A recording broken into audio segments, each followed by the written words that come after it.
Hello everyone, I am Shivani Solanki and I welcome you all to the PW YouTube channel, जहां पे आज हम BNS की वाईटी सीरीज में डील करने जा रहे हैं लेक्चर नंबर 11। और इससे पहले हम लेक्चर नंबर 10 डील कर चुके हैं, जिसमें हमने डील किया था ऑफेंसेस अगेंस्ट वुमेन। आज हम बेटा डील करने वाले हैं ऑफेंसेस अगेंस्ट चिल्ड्रन, और इस सेगमेंट में लास्ट सेशन के कुछ पर्टिकुलर टॉपिक्स को हम वापस से रिवाइज करने वाले हैं, क्योंकि उस लेक्चर में हमने सिर्फ और सिर्फ ओवरव्यू लिया था।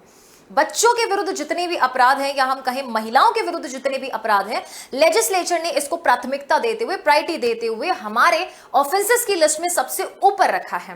तो जाहिर सी बात है, जो लेजिस्लेचर बोल रहा है कि हम अपनी सोसाइटी में जो सबसे ज्यादा परेशान किए जाने वाले, टारगेट किए जाने वाला जो सेगमेंट है या जो कम्युनिटी है, हम उसको सबसे पहले इंपॉर्टेंस देते हैं। और उसी को रखते हुए मैंने हमेशा बोला है कि बीएनएस में चलो एक चीज तो बहुत अच्छी हुई है कि इन्होंने आपके एग्जाम के सिलेबस के पॉइंट ऑफ व्यू से या सिलेबस की प्रायोरिटी के अकॉर्डिंग इन्होंने आपको पूरी की पूरी रेंज बना के दी है। चलिए जी, लेक्चर शुरू करने से पहले मैं आपको एक चीज और इन्फॉर्म कर देना चाहूंगी। एज यूजुअल आप हमेशा सभी स्टूडेंट्स हर लेक्चर पर आकर ये पूछते हैं कि हमें इन लेक्चर्स की पीडीएफ कहां से मिलेगी। तो पीडीएफ लेने के लिए आपको एक सिंपल सा काम करना है, और वो है कि पीडब्ल्यू ऐप डाउनलोड करना है। क्या डाउनलोड करेंगे? पीडब्ल्यू ऐप डाउनलोड करेंगे बेटा। और पीडब्ल्यू ऐप डाउनलोड करने के बाद आपको वहां पे जुडिशरी सेगमेंट सिलेक्ट करना है। जुडिशरी सेगमेंट सिलेक्ट करने पर आपको वहां पर जाकर ये बीएनएस की पूरी सीरीज दिखेगी।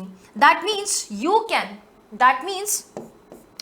Can watch the BNS videos there also, but majorly you can download the PDFs from there। सारी की सारी PDFs आप डाउनलोड करके अपने पास सेव करके रख सकते हैं, और बाद में आप उसका प्रिंट आउट भी करवा सकते हैं। ठीक है जी, चलिए ऑफेंसेस अगेंस्ट चिल्ड्रन को स्टार्ट करेंगे। कॉजिंग मिसकैरेज का लास्ट सेगमेंट था 88 से लेके 92, जो कि हमने लास्ट सेगमेंट में डील किया था। आज इसको हम वापस से रिवाइज भी करेंगे और पढ़ेंगे भी। बराबर है जी? किसी को यहां तक कोई भी डाउट, दुख, दुविधा, दिक्कत, दर्द, शंका, समस्या, इशू? और उसके बाद हम एक और सेगमेंट डील करेंगे, that is offences against children. Concealment of birth हो गया, मिसलेनियस हो गया, या कोई और अदर पर्पस हो चुका है। ठीक है, चलिए।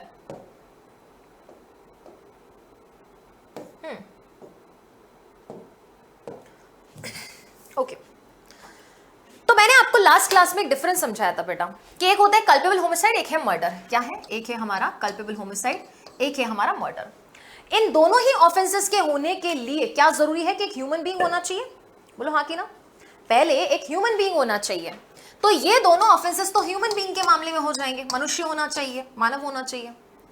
लेकिन क्या कभी कोई अनबॉर्न पर्सन के अगेंस्ट ऑफेंस हो सकता है? बिल्कुल हो सकता है। अगर मैं मिसकैरेज की बात करूं, किसकी बात करूं? मिसकैरेज की बात करूं, तो ये तो हमेशा अनबॉर्न पर्सन के अगेंस्ट ऑफेंस होता है। Unborn means what? He is still in womb, that child अभी भी मदर के वूम में है, इसलिए ये मर्डर या कल्पेबल होमिसाइड ना होके क्या हो जाएगा? फीटिसाइड होगा। Foeticide means the causing the death of the foetus, तो ये उसमें जाने वाला है। बराबर। सेक्शन नंबर 88, 89, 90 सीधा सीधा कॉजिंग मिसकैरेज से डील करता है, जहां पर अगर कोई व्यक्ति किसी महिला का मिसकैरेज कॉज करता है। देखो बेटा, दो सिचुएशन हो सकती है। एक तो ये हो सकती है कि वो विमेन खुद कंसेंट दे उस पर्टिकुलर एक्ट के लिए, और एक ये भी सिचुएशन हो सकती है कि वो विमेन के कंसेंट के बिना एक्ट हो रहा है। मान लो उसकी फैमिली में किसी को ऐसा बच्चा चाहिए ही नहीं, या मान लो कोई बच्ची नहीं चाहिए, and they get to know that the child inside mother's womb is a female child and they want to cause death of such child, तो उसमें उसकी बिना कंसेंट के भी हो सकता है ना मिसकैरेज। तो दोनों सिचुएशन में हो सकता है। ये मैंने आपको क्यों बताया? क्योंकि जो सेक्शन का डिफरेंशिएशन है वो कंसेंट के ग्राउंड पे है। एक है section 88, then 89, then is your section number 89 के बाद 90। सेक्शन नंबर 88 बोलता है causing miscarriage. Remember one thing बेटा, मिसकैरेज लीगल भी हो सकता है, इलीगल भी हो सकता है। लीगल तब होगा जब विमेन की, प्रेग्नेंट लेडी की लाइफ सेव करने के लिए, उसको मिसकैरी करने के लिए वो पर्टिकुलर चीज की जा रही है। वो इलीगल तब हो जाएगा व्हेन द इंटेंशन और the act done is not in good faith to save the life of the women. जब विमेन की लाइफ सेव करना आपका ऑब्जेक्टिव नहीं था और उसके बाद मिसकैरेज करा रहे हो, दैट मींस ये डायरेक्टली ऑफेंस में जाएगा। Therefore causing miscarriage not in good faith, सद्भावपूर्ण में नहीं किया गया है, for the purpose of saving the life of the women, उस विमेन का, उस महिला का जीवन बचाने के लिए नहीं करके सिर्फ और सिर्फ बच्चे की डेथ कॉज करना इज पनिशेबल अंडर 88। 89 बोलता है कि यही जो मिसकैरेज हो रहा है वो विमेन की कंसेंट के बिना हो रहा है। कैसा हो रहा है? विमेन की कंसेंट के बिना। दैट मींस बाय डिफॉल्ट हम यहां पर प्रिज्यूम कर सकते हैं कि ये पर्टिकुलर एक्ट विमेन की कंसेंट के साथ हो रहा है, तभी तो ये विदाउट कंसेंट हो गया ना। Moving on to the next section, that is section number 90। Section 90 किसकी बात करता है? Death of a women caused by an act done with intent to cause miscarriage. ये विद कंसेंट भी हो सकता है महिला के, विदाउट कंसेंट भी हो सकता है। अब एक सिचुएशन समझो जरा बेटा, सिचुएशन ऐसी है कि एक महिला की डेथ कॉज करना चाहा जा रहा है, तो अगर महिला की डेथ हुई तो वो क्या कहलाएगा, या तो वो मर्डर कहलाएगा या फिर कल्पेबल होमिसाइड कहलाएगा। लेकिन जहां एक ऐसा बच्चा जो मां की कोख में है उसकी डेथ कॉज कराई जाए या उसकी डेथ कॉज की जाए तो वो मिसकैरेज में होगा। अब बेटा यहां पे कुछ नहीं, आप करना कुछ और चाहते थे, हो कुछ और गया। यहां करना क्या चाहते थे, विमेन की डेथ हो गई, पर करना क्या चाहते थे, इंटेंशन हमारा हमेशा और हमेशा मिसकैरेज कॉज करना था। इंटेंशन हमारा 88 या 89 का था, लेकिन बच्चा जन्म गया बट मदर की डेथ हो गई। डेथ किसकी हो गई, मदर की डेथ हो गई, तो वो 90 में पनिशेबल है। अब इसका ही एक और उल्टा मैं कहूं तो एकदम पूरक सेक्शन नंबर 92 है। 92 बोलता है कि यहां पे हम कल्पेबल होमिसाइड करना चाहते थे, और कल्पेबल होमिसाइड कब होता है, when it is a human being. और बच्चे के मिसकैरेज के वक्त आप कल्पेबल होमिसाइड किसका इंटेंड कर सकते हो, बहुत logic, it is so very obvious कि उसकी मदर का होगा बेटा, उसकी मदर का होगा, दैट पर्टिकुलर प्रेग्नेंट लेडी का होगा। तो इंटेंशन यहां पर सिर्फ और सिर्फ किसका था, ऐसा एक्ट करने का था by which it will amount to a culpable homicide, but rather what was the result, result में उस बच्चे की डेथ हो गई। और बच्चा भी कौन सा था, क्विक अनबॉर्न चाइल्ड। ना what is meant by quick unborn child, unborn child जाहिर सी बात है वही पर्सन है जिसका अभी तक बर्थ नहीं हुआ या मदर की कोख में। बट अगर प्रेगनेंसी को देखा जाए तो उसमें एक स्टेज होता है, एक स्टेज के बाद उस पर्टिकुलर एम्ब्रियो में लाइफ आती है। जब उस बच्चे में जान आ जाए, उसका बॉडी मूवमेंट स्टार्ट हो जाए, we say that now the woman is quick with the child, quick with the child. तो जान आ जाने के बाद अगर उसका कोई भी मिसकैरेज कॉज करता है तो उसको हम क्या बोलते हैं, causing the miscarriage of the child और ऑफ द चाइल्ड जो कि क्विक था। अब 91 क्या कहता है, 91 कहता है कि 91 and 92 both of them deals with the infant या अनबॉर्न पर्सन के अगेंस्ट इंजरी कॉज हो रही है। लेकिन ध्यान रखना बेटा, 91 कहता है act done with intent to prevent the child being born alive, अच्छा, and second to cause the child to die after the birth. Act ऐसा किया गया है जिसमें इंटेंशन दोनों में से कोई एक चीज है, या तो हम चाहते ही नहीं है कि बच्चा जीवित बॉर्न हो, हम चाहते ही नहीं है, मान लो कि बच्चा जीवित बॉर्न हो, दैट मीन्स यहां पर ऑफेंडर का एक ही इंटेंट है और वो इंटेंशन उसका है कि चाइल्ड स्टिल बॉर्न हो। Still born child means a dead child is born. ये जब आप पीसीपीएनडीटी पढ़ेंगे, है ना, प्री नाटल डायग्नोस्टिक, जब आप लॉ पढ़ेंगे तो आपको उसमें पता चलेगा स्टिल बॉर्न चाइल्ड क्या है, डेड चाइल्ड क्या है। एंड उसके साथ ही या फिर इंटेंशन है to cause it to die after birth, या फिर ऐसा एक्ट कर रहे हैं कि जन्म लेते ही वो मर जाए। अब इस पॉइंट को हम कल्पेबल होमिसाइड का जब थर्ड एक्सप्लेनेशन पढ़ेंगे बेटा बहुत अच्छे से याद करेंगे, क्योंकि वहां पे भी तो बोल रहा है कि मैम बॉडी का कोई भी पर्टिकुलर पार्ट बाहर आते ही अगर बच्चा मर गया तो फिर कल्पेबल होमिसाइड हो जाएगा।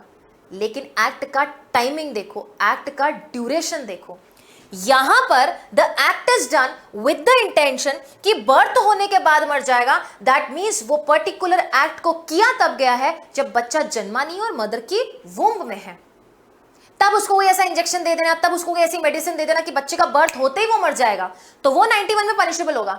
लेकिन बच्चा बॉर्न हो गया, उसके बाद आप कोई मीन्स एम्प्लॉय कर रहे हो, उसके बाद आप एक्ट परफॉर्म कर रहे हो जिससे कि बच्चे की डेथ हो जाए, देन इन दैट केस आपका सेक्शन नंबर 91 लग जाएगा। ठीक है, क्लियर है। सो आई होप कि ये सेगमेंट आपको क्लियर होगा। अब वन बाय वन हम सारे ही सेक्शंस को रीड आउट करेंगे ताकि इसमें से कोई भी सेगमेंट अगर आपके जजमेंट राइटिंग में आया तो आप उसको अच्छे से कवर कर पाओ। मैं फिर से बोल दूं बेटा, मैं वो हर सेक्शन पढ़ाने का पूरा प्रयास करूंगी जहां मुझे लगता है कि कॉन्सेप्ट आपका जजमेंट राइटिंग में किसी भी रूप में आ सकता है, सिचुएशन बेस्ड भी क्वेश्चन आ सकता है। ठीक है, तो जजमेंट राइटिंग अगर आप सोच रहे हो कि लास्ट में कर ली जाए, देखो लास्ट में हो तो जाएगी लेकिन उनसे हो पाएगी जिनके सारे टॉपिक्स क्लियर हैं। जिनके टॉपिक्स ही क्लियर नहीं है, जिनके कॉन्सेप्ट्स ही 11 हैं, जिनको पता ही नहीं कि ये सेक्शन लगाऊं कि ये लगाऊं, 19-20 का भी नहीं फर्क पता है तो फिर मुश्किल हो सकता है थोड़ा जजमेंट राइटिंग में। ठीक है, कॉजिंग मिसकैरेज बोलते हैं whoever voluntary is an mental element, ये मेंजरिया है। Whoever voluntary causes a woman with a child to miscarry if such miscarriage not intended in good faith, मतलब गुड फेथ में तो है ही नहीं, गुड फेथ में नहीं है। और गुड फेथ में किसके लिए नहीं है, to save the life of the women, अगर उसके लिए नहीं है मतलब बहुत जाहिर सी बात है ब्रदर कि आप उस बच्चे की डेथ चाह रहे हो। ठीक है, for the purpose of saving the life of the women be punished with the imprisonment of either description. बेटा punishment section number 4 पढ़ते हुए हमने बहुत clearly बोला था either description means what, simple description हो सकता है, that is simple imprisonment हो सकता है, rigorous imprisonment हो सकता है, साधारण कारावास या कठोर कारावास, और कठोर कारावास में भी श्रम के साथ हो सकता है for a term which may extend to 3 years. तो punishment कितनी है बेटा, 3 years और fine और both. लेकिन इसमें एक और आपको element दे रखा है, और वो element किस चीज का है, वो element है आपका क्विक बॉर्न चाइल्ड का. अगर ये बच्चा क्विक बॉर्न है and if the women be quick with the child, then in that case punishment थोड़ी ज्यादा है, that is 7 years plus fine हो जाएगा. एक्सप्लेनेशन, ये एक्सप्लेनेशन बहुत इंपॉर्टेंट, 5 स्टार लगाओ, because this is the explanation which makes a ground of difference और draws a line of difference between section number 88 और 89. 88 में ये एक्ट जो है बेटा विमेन की कंसेंट के साथ भी हो सकता है, तो विमेन भी पनिशेबल होगी, वो डॉक्टर्स, वो रिलेटिव्स, वो सब पनिशेबल होने वाले हैं. तो it says a woman who causes herself to miscarry is within the meaning of this section. जो महिला खुद का मिसकैरेज करे या करवाए वो भी इस सेक्शन में है, मतलब महिला को भी पनिशमेंट मिलेगी. Section number 89 without the women's consent, इतना ही फर्क है, यहाँ पे विमेन की कंसेंट नहीं है, यहाँ पे विमेन की कंसेंट है. यहाँ पे बिना महिला की सहमति के हो रहा है. Whoever commits the offense mentioned under 88 without women की consent, तो फिर कितना पनिशमेंट है यहाँ पे, वो जाएगा 10 years एंड फाइन तक. Section 90 cause death. अब सेक्शन नंबर 90 एंड बेटा 92 हमने साथ पढ़ा था, बोलो हाँ कि ना. 92 में, सॉरी 90 में हमारा इंटेंशन क्या था, 90 में हमारा इंटेंशन था मिसकैरेज का, ठीक है, बट रिजल्ट क्या हो गया, डेथ. और डेथ किसकी, विमेन की डेथ. 92 में हमारा इंटेंशन क्या था कि विमेन की डेथ कॉज करेंगे जिससे कि आगे कल्पेबल होमिसाइड हो जाएगा, लेकिन रिजल्ट क्या निकल गया, रिजल्ट मिसकैरेज हो गया. फर्क समझ आ रहा है दोनों में? बताओ. Subsection 1 whoever with intent to cause miscarriage of the women with the child, intention हमारा मिसकैरेज का था. does any act which causes the death of the women, such women मतलब जिसके कोख में बच्चा था, अगर मृत्यु उसकी हो जाती है, shall be punished with an imprisonment, जो कि 10 years and fine तक जाएगा. जहां पे सबसेक्शन 1 वाली चीज is done without the consent of the women shall be punished with the life imprisonment, ये चीज women की कंसेंट के बिना हुई तो ये लाइफ imprisonment जाएगा. ठीक है. Explanation, it is not essential to this offense that the offender should know that the act is likely to cause it. इस चीज के लिए कोई जरूरी नहीं है कि ऑफेंडर को नॉलेज है कि नहीं है, सिर्फ इंटेंशन का मामला. यहाँ पे नॉलेज है कि नहीं है इस चीज से हमें कोई फर्क नहीं पड़ता है कि डेथ लाइकली है या नहीं है. एंड 91 में बोला act done with intent to prevent the child. 2 pointers हैं. पहला हम चाहते हैं कि बच्चा अलाइव बॉर्न ना हो, प्रिवेंट अलाइव बर्थ.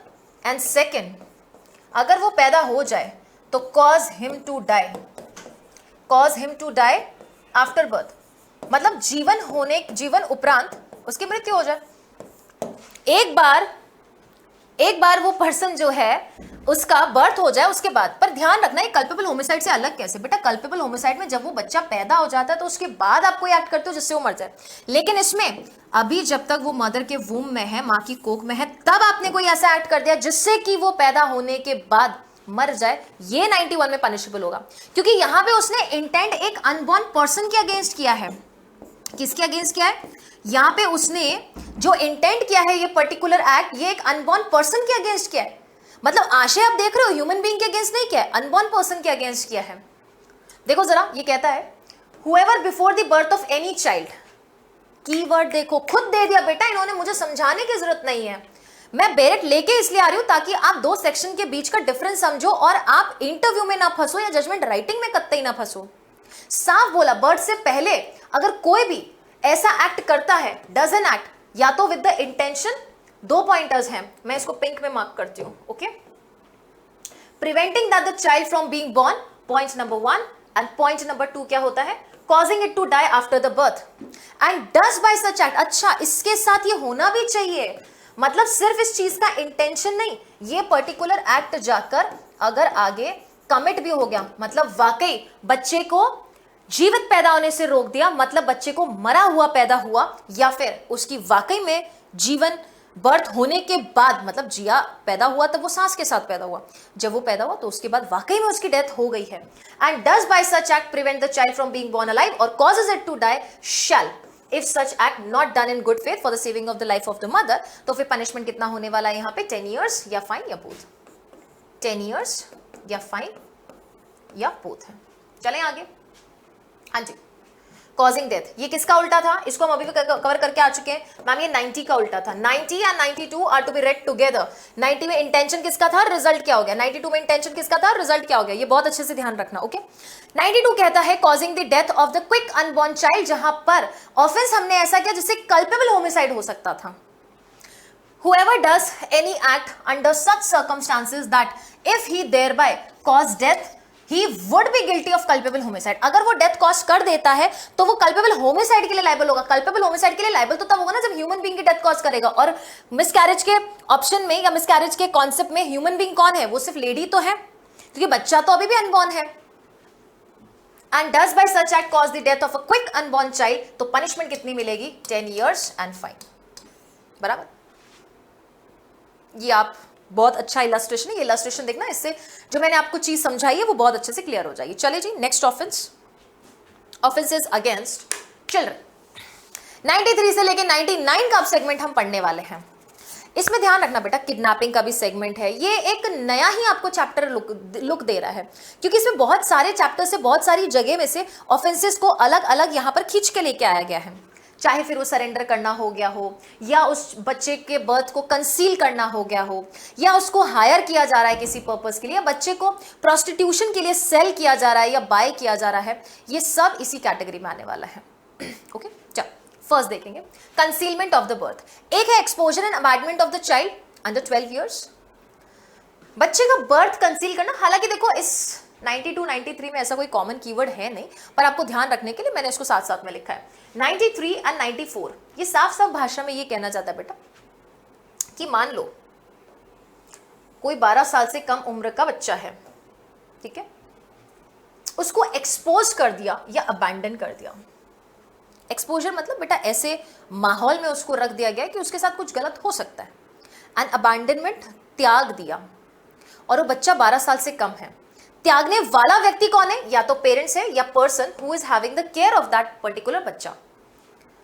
जिन पर्टिकुलर लोगों के पास उस बच्चे की केयर है, या फिर उसके साथ साथ क्या है, पेरेंट्स, अगर इन्होंने एक्सपोज कर दिया बच्चे को या अबैंडन कर दिया, 93 लग जाएगा। एंड 94 तब लगता है जब बच्चे का बर्थ कंसील कर दिया जाए। क्या कंसील किया जा रहा है? बर्थ कंसील किया जा रहा है। अब बर्थ कंसील कैसे करेंगे बताओ जरा मैम। बेटा उसकी बॉडी जो है वो डिस्पोज कर दी गई, पता ही नहीं चला कि यहां पे ऐसा कोई बच्चा पैदा भी हुआ था। अब जरूरी नहीं कि मार के ही क्या हो, खुद से ही मर गया बच्चा, तो बताया नहीं कि यहां पे कोई बच्चा पैदा भी हुआ था। Of the birth bye secret disposal of the dead body. बराबर। अब एक बार सेक्शन नंबर 93 पढ़ने से पहले बेटा एक मैं आपको चीज बताना चाहूंगी, and that is JJ act. कौन सा एक्ट है? जेजे एक्ट है। जिन स्टूडेंट्स ने जेजे एक्ट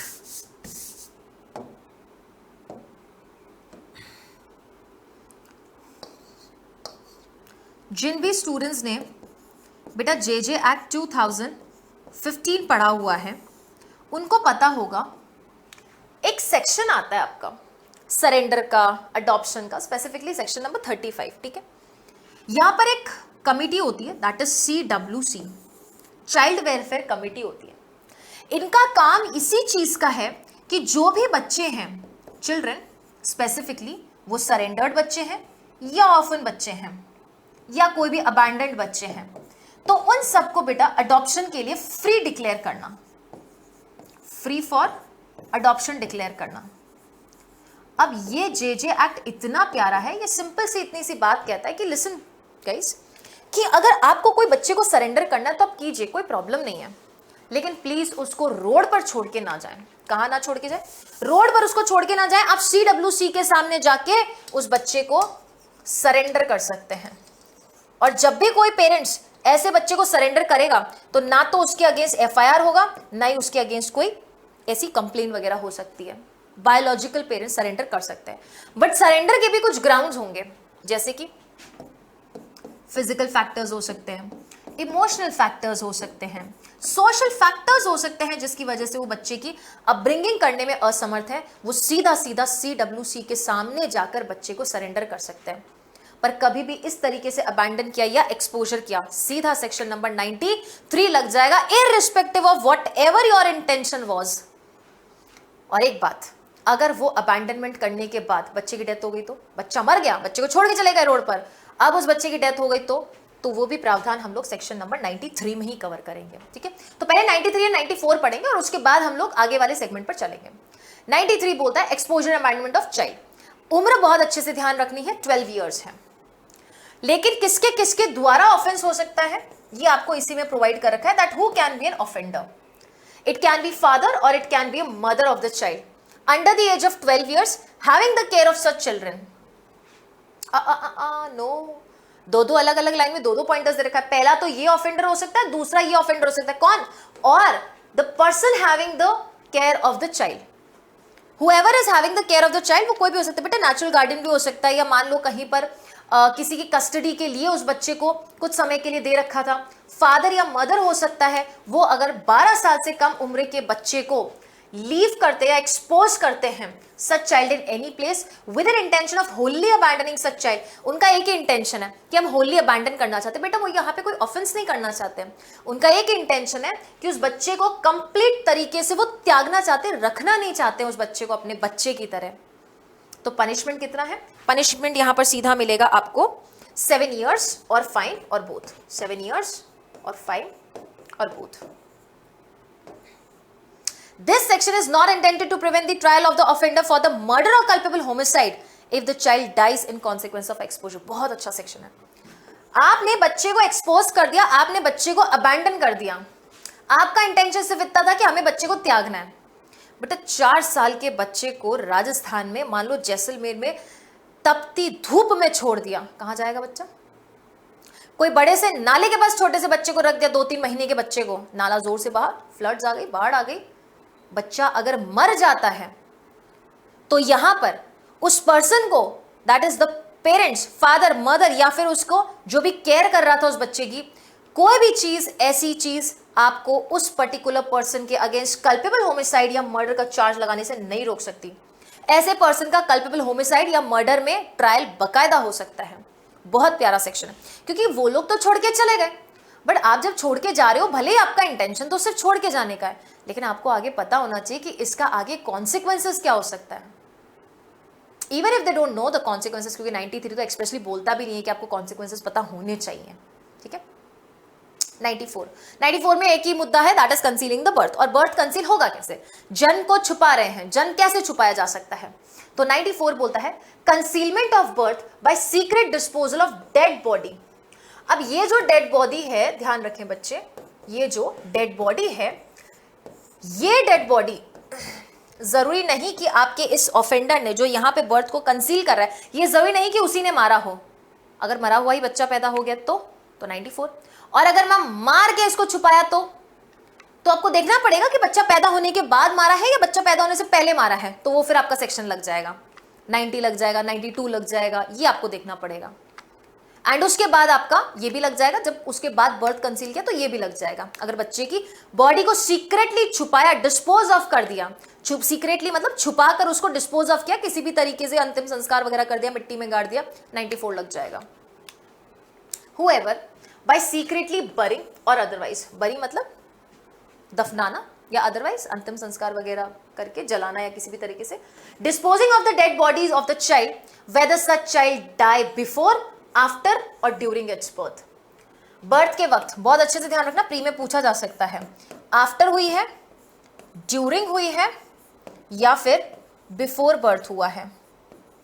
इस चीज से कोई फर्क नहीं पड़ता है, किसी भी ड्यूरेशन में हुआ हो, तीनों में से किसी भी ड्यूरेशन में, तो फिर यहां पर 94 में पनिशमेंट मिलेगी। Intentionally conceals or endeavours to conceal the birth of such child, then in that case ये पनिशमेंट कितनी मिलेगी? 2 ईयर्स और फाइन और बोथ। बेटा वो जानबूझ के कंसील कर रहा है या फिर he is taking such measures जिससे कि बर्थ छुपाया जा सके। That is your section number 94। अब सेक्शन नंबर 95, 96, 97 पर चलने से पहले हम ये मिसलेनियस का एक शॉर्ट में डिस्कस कर लेंगे। 95 में बोलता है hiring an employ or engaging a child to commit an offence. बच्चे को भाड़े पर ले आए कि बेटा आ जाओ, तुमको 10,000 रुपए दे देंगे, किसी को जान से मार के आ जाओ, उसकी जीवन लीला समाप्त कर दो। तो हायर किया या एम्प्लॉय किया? एम्प्लॉय का मतलब क्या, आप सैलरी बेसिस पे कर रहे हो, हायर मतलब भाड़ा, 1-2 दिन के लिए लेके आए। या उसको एंगेज भी किया, मतलब उसको इन्वॉल्व किया कोई अपराध कमिट करने में, सेक्शन नंबर 95। 97 क्या बोलता है? प्रोक्यूरेशन ऑफ अ चाइल्ड, बच्चे को कुछ स्पेसिफिक पर्पस के लिए प्रोक्योर किया है 96। एंड 97 बोलता है बच्चे को किडनैप किया, अबडक्शन किया जब वो बिलो 10 इयर्स ऑफ एज है with an intention to steal from its parents. आपको थक जैसा लग रहा है ना कुछ कुछ, पर ये सेक्शन नंबर 97 का अच्छे से एलिमेंट समझो। बच्चे का अपहरण हो रहा है या विपहरण हो रहा है जब बच्चा खुद 10 साल से नीचे है, और इंटेंशन किस चीज के लिए, ताकि intent to steal from its person, from its person मतलब उसको उसके घर वालों से चुराया जा सके। एंड सेक्शन नंबर जो आपका लास्ट 98 एंड 99 है वो बोलता है प्रोस्टिट्यूशन, वैश्यवृत्ति के लिए अगर बच्चे को खरीदा या बेचा, सेक्शन नंबर 98 एंड 99 लग जाएगा। और इसे पनिशमेंट कितनी है अब देखेंगे। ये बहुत बेसिक से सेक्शन है, मैं फिर से बता दूं, 93 94 प्री मेंस दोनों के लिए इंपॉर्टेंट है, 95 से लेकर 99 सिर्फ और सिर्फ प्री के लिए इंपॉर्टेंट है, उसमें भी आपको टाइटल ध्यान रख लेना है, ठीक है। 93 94 वी हैव कवर्ड, 95 एक बार पढ़ लेंगे, हायरिंग एंड एम्प्लॉइंग और engaging the child to commit an offence. Simple सी बात है, बस इतना सा देखना है, कोई भी हायर करता है, एम्प्लॉय करता है, एंगेज करता है बच्चे को ताकि एक ऑफेंस कमिट हो सके। देखो या तो बच्चे के साथ हो सकता है, बच्चे से करवाने के लिए भी हो सकता है, then in that case punishment not less than 3 years, मतलब मिनिमम 3 इयर्स तो होगी जो 10 साल तक जा सकती है, प्लस यहां पर फाइन है, and fine. And if the offence be committed, मान लो वाकई में ऑफेंस कमिट हो गया उस बच्चे के विरुद्ध या बच्चे के द्वारा ऑफेंस कमिट करा दिया गया, तो पनिशमेंट थोड़ी shall also be punish with the punishment provide. अच्छा, अब हमें नहीं पता कि उस बच्चे से जाके अपराध क्या कराया है या उस बच्चे के विरुद्ध क्या अपराध किया है, तो जो भी अपराध उस बच्चे के विरुद्ध किया है, बच्चे के द्वारा कराया गया है, उसकी भी एडिशनल पनिशमेंट मिलने वाली है, with the punishment provided that the offense as if the offense has been committed by such person। Explanation में इन्होंने बोला है कि hiring, employing, engaging and using a child for sexual offences या सेक्सुअल एक्सप्लॉयटेशन भी इसी सेक्शन में है। बच्चे के अगेंस्ट वो अपराध करवाया जा रहा है ना, हो रहा है बच्चे के against. This to commit an offence का मतलब क्या है, टू कमिट एन ऑफेंस का मतलब क्या है, टू कमिट एन ऑफेंस का सिंपल मतलब है उस बच्चे के अगेंस्ट अपराध कर रहे हैं, यूजुअली बच्चे के अगेंस्ट अपराध हो रहा है। तो बच्चे के अगेंस्ट अगर सेक्सुअल एक्सप्लॉयटेशन किया है या उसके साथ उसको पोर्नोग्राफी वगैरह शो किया है, तो वो भी इस सेक्शन में आएगा। हालांकि वो बात अलग है कि सेक्शन नंबर 13 14 15 ऑफ आपका होमवर्क रहेगा कि आप, ये मैं नहीं बताऊंगी, पॉक्सो में बच्चे को पोर्नोग्राफी दिखाना या बच्चे को पोर्नोग्राफिक पर्पस के लिए यूज करना कहां पनिशेबल है, 13 14 15 यस, या फिर 16 17 18, तो फिर अटेम्प्ट अबेटमेंट कहां पनिशेबल है, आज आप कमेंट सेक्शन में इतना सा होमवर्क करेंगे, ठीक है। 96 procuration of the child, whoever by any means whatsoever, किसी भी तरीके से एक बच्चे को इंड्यूस करता है to go from one place or to do an act, बच्चे को बहला फुसला के एक जगह से दूसरे जगह जाने के लिए मजबूर कर दिया या उसको कोई एक्ट करने के लिए मजबूर कर दिया है, इस इंटेंशन के साथ that the child may be, या इस नॉलेज के साथ कि ये लाइकली है that the child will be forced और सेड्यूस्ड टू illicit intercourse, कुछ अवैध संबंध बनाने के लिए उस बच्चे को मजबूर कर दिया जाएगा। इस चीज के लिए बच्चे को प्रोक्योर कर रहे हैं, हासिल कर रहे हैं, और हासिल किया कैसे जा रहा है, या तो इंड्यूस करके बेटा टॉफी ले लो, बेटा चॉकलेट ले लो, या कोई पर्टिकुलर एक्ट करने के लिए तो बेटा जाओ ये बुक ना पड़ोस में जाके देख के आ जाओ। उसको क्या पता बेचारे को पड़ोस में कि वहां पे उसके लिए ये तैयारी की जा रही है इलिसिट इंटरकोर्स के लिए, उससे इलिसिट इंटरकोर्स में इन्वॉल्व होने के लिए सारी एक्टिविटी कराई जा रही है, तो वो सेक्शन नंबर 96 में पनिशेबल है। 97 किडनैपिंग और abducting a child under the 10 years of age with an intent to steal from its person, उसके ही लोगों से उसको चुराना, उसके ही लोगों से उसको चुराना सेक्शन नंबर 97 में पनिशेबल है। और वर्ड क्या यूज किया, किडनैपिंग और अबडक्टिंग, हुएवर किडनैप्स और abducts any child under the age of 10 years. Age बहुत अच्छे से ध्यान रखना बेटा, 12 कहां दे रखा है, 10 कहां दे रखा है, with an intention of taking dishonestly any movable property from the person of such person. अब सुनो अच्छे से, यहां पे इंटेंशन क्या है, इंटेंशन हमारा डिसऑनेस्ट इंटेंशन है ताकि कोई मूवेबल प्रॉपर्टी हम ले सके from the person of such child, shall be punish with an imprisonment, जो कितना हो सकता है 7 इयर्स प्लस फाइन होगा। एग्जाम्पल, ये एक छोटी सी बच्ची है,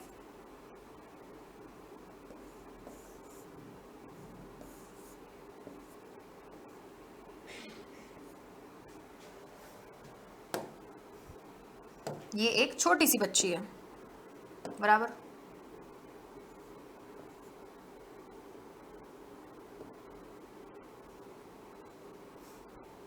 थोड़ी सी अच्छी ड्राइंग बना लेते हैं।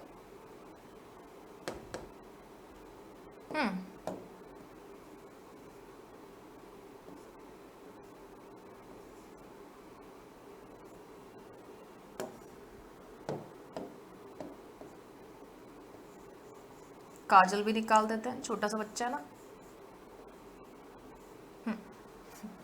ये एक छोटी सी बच्ची है और इस बच्ची को आपने देखा कि अच्छा इसके हाथ में एक पर्स है, इसके हाथ में एक पर्स है और पर्स भी किसका है, इसकी मदर का है।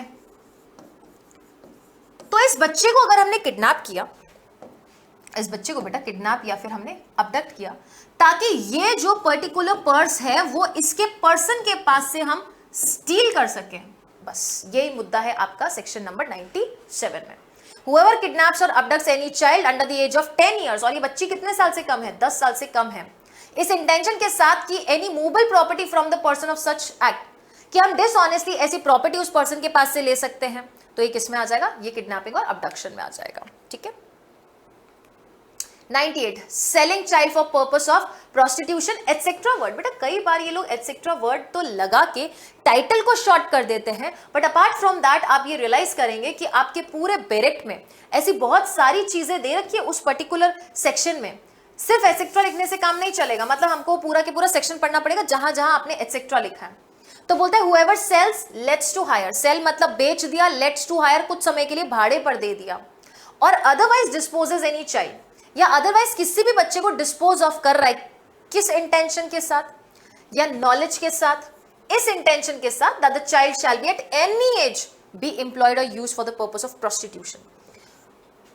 आज बच्चा 4 साल का था, उस बच्चे को इसलिए बेच दिया कि जब वो 14 साल का हो जाएगा या 15 साल का हो जाएगा तब उसको प्रोस्टिट्यूशन के काम में यूज किया जाएगा या एम्प्लॉय किया जाएगा, या फिर illicit इंटरकॉर्स के लिए यूज किया जाएगा विद एनी पर्सन और फॉर एनी अनलॉफुल और इमोरल पर्पस। तो ध्यान रखना, एक तो प्रोस्टिट्यूशन इन्होंने वर्ड यूज किया है, दूसरा इन्होंने बेटा illicit इंटरकॉर्स वर्ड यूज किया है,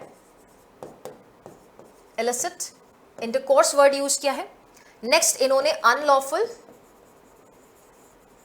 plus immoral purpose word use किया है, और knowingly it to be likely that such child will be at any age be employed or used for such purpose shall be punished with an imprisonment of either description, जो 10 years and fine होगा, जो कि कितना होगा, 10 years and fine होगा। तो उम्मीद करती हूँ कि सेक्शन नंबर 98 आपको अच्छे से समझ आया होगा। जैसे सेलिंग है ना वैसे के वैसे बाइंग है। अब सेलिंग में इन्होंने कुछ और इलस्ट्रेशन भी दे रखा है, एक्सप्लेनेशन बहुत प्यारा है इनका, इन सबका एक्सप्लेनेशन सुनना, मैं अच्छे से एक्सप्लेनेशन बता रही हूँ। इन्होंने बोला जब भी एक फीमेल बेटा जो 18 साल से कम है, क्या है, जब भी कोई फीमेल है जो कि 18 ईयर्स से कम है, जब भी इसको सोल्ड आउट किया जा रहा है या इसको हायर किया जा रहा है या अदरवाइज डिस्पोज ऑफ किया जा रहा है, dispose of to a prostitute, ये सेल किया जा रहा है या हायर किया जा रहा है इसके द्वारा, एक प्रोस्टिट्यूट के द्वारा, बराबर, या फिर एक ऐसे पर्सन के द्वारा जो कि ब्रॉथल मैनेज करता है, वैश्यागृह को मैनेज वगैरह करता है। The person so disposing of such female shall be presumed to have disposed of her with an intent that she shall be used for the purpose of prostitution. देखो आपने किसी भी कारण से बेचा हो, लेकिन अगर आपने एक प्रोस्टिट्यूट को लड़की बेची जो 18 से कम है, या फिर एक ऐसे व्यक्ति को आपने वो बच्ची बेची जो कि एक ब्रॉथल रन करता है, तो प्रिजम्पशन यहां पे कैसी है, प्रिजम्पशन यहां पे बहुत अच्छे से ध्यान रखना बेटा, प्रिजम्पशन यहां पे शैल प्रिज्यूम है, मैं बड़ा बड़ा लिख रही हूं शैल प्रिज्यूम, ताकि एग्जाम में ध्यान रहे। हो सकता है कि ये पूछ लिया जाए, हो सकता है कि ये पूछा जा सकता है कि कैसी प्रिजम्पशन ली जाएगी, शैल प्रिजम्पशन ली जाएगी, और ये प्रिज्यूम किया जाएगा कि आपने वाकई उसको प्रोस्टिट्यूशन के लिए ही उस बच्ची को बेचा है या भाड़े पर दिया है। ठीक है, बराबर है। आगे चल सकते हैं सेक्शन नंबर 98। इलिसिट इंटरकोर्स का मतलब क्या है? इलिसिट इंटरकोर्स इन्होंने डिफाइन किया, मींस कोई भी सेक्सुअल इंटरकोर्स हो सकता है between a person not United by the marriage. मतलब जनरली बेटा सेक्सुअल इंटरकोर्स जो है वो एक मैरिटल रिलेशनशिप या मैरिज जैसे रिलेशनशिप में ही प्रिज्यूम किया जाता है कि वहां हो सकता है, लेकिन यहां पर अगर इलिसिट इंटरकोर्स का मीनिंग हम समझने जाए तो उन्होंने बोला सेक्सुअल इंटरकोर्स हो रहा है जो कि मैरिज का रिश्ता सब्सिस्ट नहीं कर रहा है, ऐसे लोगों के बीच होना, और by any union or tie which though not amounting to marriage is recognized by the personal law। या मान लो पर्सनल लॉ या कस्टम है किसी के कम्युनिटी के, तो वो शादी के बिना भी जब ऐसे रिश्ते को रिकॉग्नाइज करें, उस रिश्ते में होने वाला सेक्सुअल इंटरकोर्स, ठीक है, वो ऐसा रिश्ता नहीं है, ऐसे लोगों के बीच इंटरकोर्स, और where they belong to a different communities or both such communities as constituting between them a quasi marital relationship। ना तो उनका कोई quasi marital relationship है, ना उनकी कम्युनिटी में या लॉ के द्वारा ऐसा कोई भी सेक्सुअल इंटरकोर्स रिकॉग्नाइज किया गया है, या ना ही उनके बीच कोई ऐसा रिश्ता है जो शादी की वजह से वो लोग साथ में रह रहे हैं, यूनाइट कर रहे हैं, वो रिश्ता एज अ मैरिज सब्सिस्ट नहीं कर रहा है। उन लोगों के बीच अगर सेक्सुअल इंटरकोर्स हो रहा है, उसको हमेशा और हमेशा इलिसिट इंटरकोर्स बोला जाएगा। देन इज सेक्शन नंबर 99 जो आपको बोलता है बाइंग ऑफ अ चाइल्ड, बच्चे को खरीदना। सेक्शन नंबर 98 में बेटा बच्चे को बेचा जा रहा था, और यहां पे क्या किया जा रहा है, बच्चे को खरीदा जा रहा है। किस पर्पस के लिए खरीदा जा रहा है, प्रोस्टिट्यूशन के पर्पस के लिए खरीदा जा रहा है। It says whoever buys, hires और otherwise obtains possession of any child, जो कि बाय कर रहा है, सामने वाला बेचेगा, ये बाय करेगा, हायर करेगा, या अदरवाइज किसी भी सूरत में बच्चे का पोजेशन हासिल करता है, किस इंटेंशन के साथ, सेम वही इंटेंशन के साथ कि इस बच्चे को एम्प्लॉय करेंगे या फिर हम यूज करेंगे for what, for the purpose of prostitution, या फिर कोई इलिसिट इंटरकोर्स के लिए, या फिर अनलॉफुल या फिर इमोरल पर्पस के लिए। For illicit intercourse with any person और any unlawful and immoral purpose or knowing it to be likely that such child will be at any age be employed or used for the purpose, for such purpose। such purpose मतलब क्या, ये ऊपर वाले जो 3 purpose दे रखे ना, इनके लिए। तो पनिशमेंट कितनी होगी, for a term which shall not be less than 7 years। बेटा नॉट लेस देन जहां लिखा होता है ना, वो मिनिमम पनिशमेंट हो जाती है। And which may extend to 14 years, which may extend का मतलब क्या होता है, वो मैक्सिमम पनिशमेंट हो जाती है, एंड इसके साथ प्लस फाइन है, ठीक है। ओके, से एक्सप्लेनेशन नंबर 2 में बोला कि इलिसिट इंटरकोर्स का मतलब यही है जो कि हमारे सेक्शन नंबर 98 में दे रखी है। और 98 का कौन सा एक्सप्लेनेशन था, 98 का एक्सप्लेनेशन नंबर 2 था, वहां पर भी एक्सप्लेनेशन नंबर 2 था। अब यहां पे भी एक शैल की प्रिजम्पशन ली जा रही है, और शैल की प्रिजम्पशन, वहां पे भी शैल की प्रिजम्पशन ली जाती कि आप ऐसे पर्सन को 18 से कम वर्ष की बच्ची को बेच रहे हो या हायर कर रहे हो, मतलब भाड़े पर दे रहे हो, एक ऐसे व्यक्ति को जो प्रोस्टिट्यूशन के धंधे में, या वो व्यक्ति खुद प्रोस्टिट्यूशन है या ब्रॉथल रन करता है, तो इट शैल बी प्रिज्यूम्ड कि आपने प्रोस्टिट्यूशन के पर्पस के लिए ही उस पर्टिकुलर बच्ची को दिया है।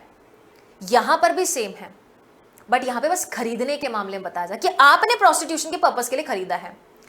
एनी प्रोस्टिट्यूट और पर्सन मैनेजिंग अ ब्रॉथल, जो प्रोस्टिट्यूट स्वयं वैश्या है, प्रोस्टिट्यूट है, या फिर खुद जो ब्रॉथल मैनेज कर रहे हैं, बाय करते हैं या हायर करते हैं, अदरवाइज किसी भी तरीके से पोजेशन हासिल करते हैं ऐसी फीमेल का जो कि 18 ईयर्स से बिलो है, until the contrary is proven। And जब भी हम मे प्रिज्यूम, शैल प्रिज्यूम और कंक्लूसिव प्रूफ की बात करते हैं बेटा, तो शैल प्रिज्यूम में आपको दे रखा है कि भाई until unless contrary is proven, अगर आप कॉन्ट्री प्रूफ कर सकते हो, कॉन्ट्रोडिक्ट कर सकते हो, तो जो आप बोल रहे हैं वो मान लिया जाएगा। तो क्या बोला, until the contrary is proven be presumed to have obtained the possession of such female with an intention that she shall be used for the purpose of prostitution। मैं वापस से यहां पर लिख दूं बेटा, प्रिजम्पशन का नेचर मैं यहां लिख दूं, कौन सी प्रिजम्पशन बताइए इन्होंने यहां पे, शैल प्रिज्यूम।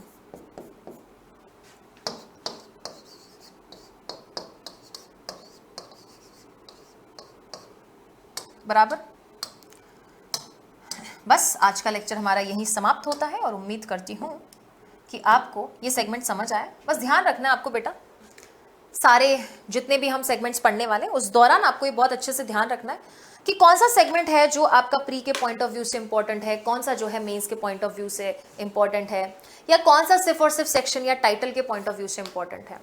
क्योंकि जितना महत्वपूर्ण सारे सब्जेक्ट डेडिकेशन के साथ पढ़ना है, उतना ही महत्वपूर्ण ये है कि आप प्रायोरिटी समझें, आप प्रायोरिटी समझें कि कौन से सब्जेक्ट में कौन से टॉपिक्स को मुझे प्रायोरिटी देनी है। इट्स वेरी नेसेसरी बेटा कि आप एक स्मार्ट स्टडी करें, स्मार्ट स्टडी इज नेसेसरी। देखो सब कुछ नहीं पढ़ना है, क्योंकि जाहिर सी बात है कि सब कुछ पढ़ने जाओगे तो हो सकता है कि आपका सिलेबस कभी कंप्लीट ना हो, और अगर आपने सब कुछ पढ़ भी लिया तो भी आपको एंड ऑफ द डे तक लगेगा दैट शायद मैंने ये नहीं पढ़ा, शायद मैंने ये नहीं पढ़ा, हाँ कि ना? तो ये मेक श्योर करो कि आप लोग स्मार्ट स्टडी करो, क्या इंपॉर्टेंट है, और स्मार्ट स्टडी करने के लिए एक ही मंत्र है, that is analyse your PYQs. And PYQs analyse करने का ये मतलब नहीं कि सिर्फ अपना स्टेट का पीवाईक्यू एनालाइज कर लिया आपने, बाकी स्टेट का पीवाईक्यूज भी एनालाइज करो, because you never know when your state judiciary में switch the pattern with another state judiciary का पैटर्न। देखा ही है, दिल्ली ने एमपी का रुख अपना लिया, एमपी ने दिल्ली का रुख अपना लिया। मेंस में भी कोई भरोसा नहीं है। मैं तो कहूंगी मेंस में इस लेवल की तैयारी करो कि गलती से 2-2 जजमेंट राइटिंग भी आ गए तो आप अच्छे से कर पाओ, क्योंकि जजमेंट राइटिंग एक सामान्य व्यक्ति 1 घंटे में आराम से करता है, ठीक है, आराम से, एग्जाम का प्रेशर ना है तो। लेकिन एग्जाम में आपको ये मेक श्योर करना है कि 45 मिनट्स मैक्स, वो भी तब जब एक जजमेंट राइटिंग आ जाए। लेकिन अगर एक से ज्यादा आ गई तो, अगर 2 जजमेंट राइटिंग आ गई तो यही चीज आपको 30 मिनट्स में करना पड़ेगा। अगर 2 जजमेंट राइटिंग आ गए तो इन 30 मिनट्स में, क्योंकि वो तो 10 मार्क्स की आएगी, इससे अच्छा है कि कोई क्वेश्चन आ जाए 6+4 आ जाए, 4+4+2 आ जाए। लेकिन ये अगर 10-10, 15-15 नंबर की 2-2 जजमेंट राइटिंग आ गई, समय अच्छा खासा चाहिए होगा आपको। क्वेश्चन पढ़ने के लिए राइट सेक्शन कौन सा लगेगा, ये चीज समझने के लिए आपको वहां पे समय लगेगा।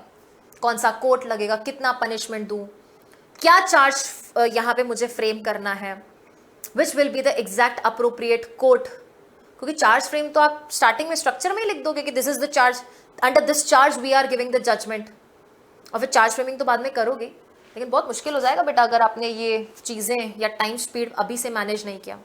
और मैं हमेशा कहती हूँ कि प्री के वक्त ही अपना मेंस की तैयारी शुरू कर दो, बिकॉज मेंस में अब ज़्यादा स्टेट जुडिशरी समय नहीं देती है। 1.5 महीना, आरजेएस ने इस बार 1.5 महीना ही दिया है, 1.5 महीना भी मैक्स खींच के बोल सकते हो, 2 महीना भी दे सकती है। यू नेवर नो, किसी रीजंस की वजह से रेट वगैरह लगे तो आगे भी जा सकता है, बट अपने ये चीज़ें प्रिज्यूम नहीं करनी है। क्या समस्या है अगर हम नोटिफिकेशन आने से पहले पढ़ लें, तो नोटिफिकेशन के बाद तो सभी पढ़ेंगे, नोटिफिकेशन के बाद तो सभी लोग 1 शॉट्स वाले देखेंगे, बट 1 शॉट वालों का थोड़ी ना बेटा इन डेप्थ, बिना इन डेप्थ पढ़े सिलेक्शन हो जाएगा। 1 shots are nothing but proper revision है। आपको स्ट्रक्चर प्रोवाइड कर देता कि आपको सेक्शन ऐसे ऐसे कनेक्ट करना है, वो प्री के लिए अच्छा, but what about mains? Mains में क्लासेस वगैरह नहीं, सिर्फ अपना जितना हो सकता है राइटिंग, जितना हो सकता है बेरेट दिमाग में हो, बेरेट के एलिमेंट्स अच्छे से हों, ठीक है। और फिर से मैं आप सभी स्टूडेंट्स को बता दूं कि जिन भी स्टूडेंट्स को ये सारी पीपीटीज जो मैंने बीएनएस की ये सीरीज स्टार्ट की है, बीएनएस की कंप्लीट जो वाईटी सीरीज चल रही है, इसमें से अगर किसी भी स्टूडेंट को कोई पीपीटी चाहिए तो उसके लिए जरूरी रहेगा कि आप स्टूडेंट्स जाके पीडब्ल्यू के ऐप से ये पीडीएफ डाउनलोड करेंगे। बीएनएस का पूरा आपको वहां पर एक बैच दिखेगा which is completely free of cost. कैसा है बेटा? फ्री ऑफ कॉस्ट है, तो उस बैच को जाके आप जरूर देख लें और वहां से आप सारी पीडीएफ्स डाउनलोड कर सकते हो, और पीडीएफ डाउनलोड करने के बाद आप उनको इजीली प्रिंट आउट भी करवा सकते हैं। सो उम्मीद करती हूँ कि आपको बीएनएस की सीरीज समझ आ रही है और जो सेक्शंस हम समझा रहे हैं उसको भी आप अच्छे से समझ पा रहे हैं। So that was all from my side in today's session. I hope you all have enjoyed this session. We will meet in another new session. Till then thank you so much.